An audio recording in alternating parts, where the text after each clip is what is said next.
Point numéro 3. Les gens heureux apprécient davantage les choses simples. Les gens heureux prêtent attention à la vie d'une manière particulière, en interagissant avec elle par tous leurs sens. Ils voient plus dans une fleur et ils s'arrêtent pour la sentir. Ils embrassent aussi bien les couchers de soleil humides que les jours venteux et pluvieux. La dégustation reste une partie importante de l'alimentation pour eux. Ils ne mangent pas, ils déjeunent ou ils dînent. Ils ont toujours la capacité de poser à un enfant une question honnête et d'entendre la réponse. Leur gamme de petites joies pratiques est apparemment infinie. Ils embrassent instinctivement l'énormité du don de la vie, en s'arrêtant à toutes les petites merveilles, chaque jour. Motivation France. Si nous ne prenons pas le temps, et si nous ne créons pas de calme pour observer et expérimenter consciemment toutes les merveilles de la vie, notre expérience de vie devient superficielle et nous avons tendance à être vulnérables à toute menace, même superficielle ou imaginaire. Nous fonctionnons à vide tout le temps. Si nous ne nous arrêtons pas et si nous ne reconnaissons pas fréquemment toutes les dimensions minuscules et pourtant supérieures de la vie, et si nous ne prenons pas le temps de les expérimenter, notre âme rétrécit et nos besoins domineront l'histoire de notre vie. La vie nous offre sa plénitude tous les jours, mais tant d'entre nous optent pour la famine émotionnelle. Les personnes heureuses prennent l'habitude d'expérimenter pleinement le contenu de leur réalité quotidienne et elles prennent le temps de trouver avec curiosité les pépites de l'influence positive dans cette réalité. Ce plaisir des petites beautés et la conscience des petits trésors alimentent une forme spéciale de gratitude, une gratitude profonde et constante. La gratitude est probablement la caractéristique la plus révélatrice du bonheur. La capacité d'apprécier inconditionnellement quelque chose est l'ultime contre-force à ces monstrueux autodestructeurs de l'homme que sont la colère, l'arrogance, le désir, l'indifférence, le regret, le ressentiment ou la culpabilité. La gratitude est la forme d'amour la plus désintéressée. Elle représente un état d'esprit qui va au-delà de la culpabilité ou de la dette. Elle offre des cadeaux de sérénité qu'on n'a pas demandés. Elle dévoile la grâce dans les moments de douleur. Elle impose doucement la perspective et l'humilité. Aucune forme de peur ne peut tenir lorsqu'elle est confrontée à la véritable gratitude. La gratitude donne du pouvoir et bien au-delà de l'imagination. La gratitude est le parent de toutes les autres vertus. Les personnes heureuses sont des personnes reconnaissantes. Elles ont moins de besoins parce qu'elles connaissent l'abondance. Si nous décidons d'oublier tout ce que nous avons lu dans ce livre, souvenons-nous de cette phrase. Appréciez compulsivement. Apprenez à tirer plus de joie des plaisirs simples, plus de joie des plaisirs simples, et vous serez en contact avec le vrai bonheur à chaque instant. Êtes-vous conscient des trésors qui vous entourent dans votre vie? Prenez-vous le temps de réfléchir aux généreux cadeaux de la vie et d'en profiter? Dans quelle mesure vos besoins sont-ils pertinents? Pratiquez-vous activement la gratitude? Point numéro 4.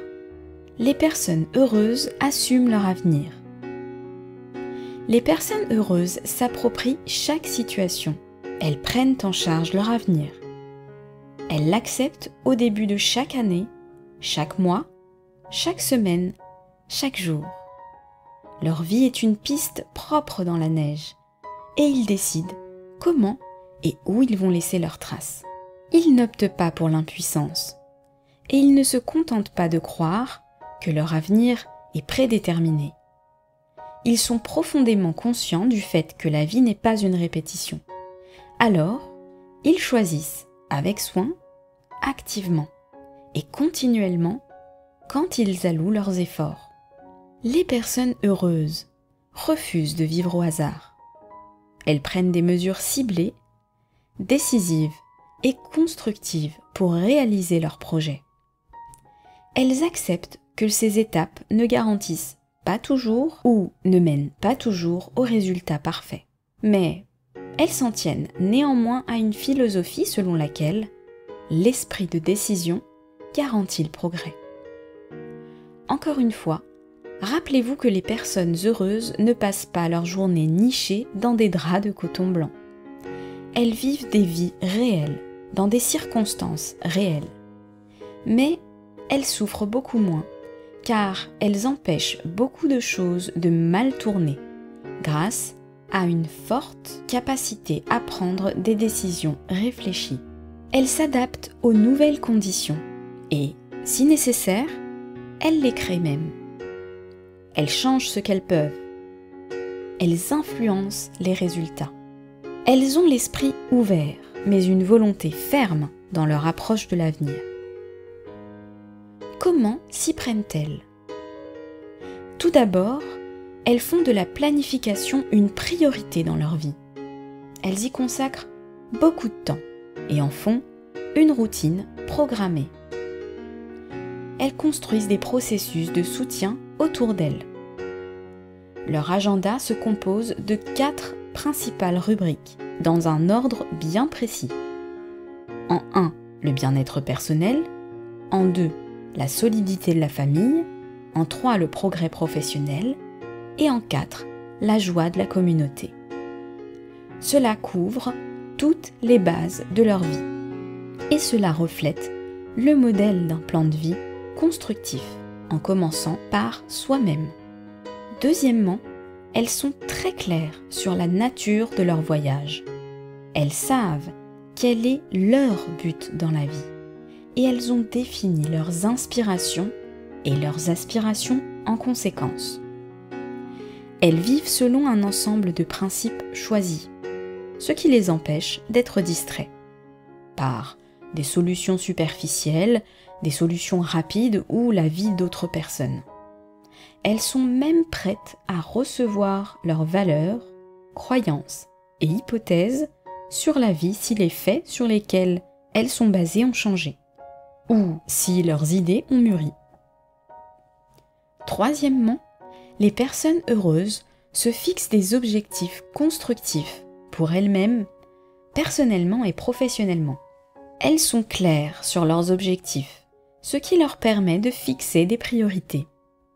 Leurs journées, par conséquence, sont caractérisées par la simplicité et le sens de l'orientation, car elles savent ce sur quoi elles doivent se concentrer, quelles tâches secondaires elles doivent traiter et ce qu'il faut laisser tomber. Leur journal intime reflète leurs priorités. Une vie marquée par la propriété, la planification et les priorités bénéficie d'un énorme avantage en termes de bonheur. Elle donne un sens personnel à l'activité de la vie.